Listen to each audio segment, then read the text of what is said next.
વડગામ ખાતે તાલુકા સેવા સેતુ અંતર્ગત કાર્યક્રમ યોજાયો। દસાડા તાલુકાના વડગામ ખાતે સેવા સેતુ કાર્યક્રમ યોજાયો હતો। આ કાર્યક્રમમાં આધાર કાર્ડ, રેશન કાર્ડ, જાતિ અને આવકના દાખલાઓ, આરોગ્યલક્ષી કામગીરી અને સરકારની વિવિધ યોજનાઓ અંતર્ગત કામગીરી કરવામાં આવી હતી।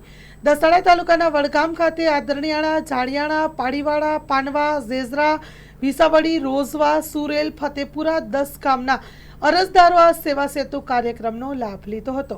આ તકે મામલતદાર હરેશ અમીન અને તાલુકાના તમામ વિભાગોના અધિકારીઓ ઉપસ્થિત રહ્યા હતા। Story report by Minaz Malik, Surendranagar. માં motor driving, safe and sure driving. Driving એ શોખ સાથે આપની મોટી જવાબદારી પણ છે। અમારા ઇન્સ્ટ્રક્ટર દ્વારા સચોટ અને સરળ માર્ગદર્શન। આપની રોજની તાલીમની માહિતી મેળવીને શું અધુરાશ છે એના ઉપર પૂરું ફોકસ કરાય છે।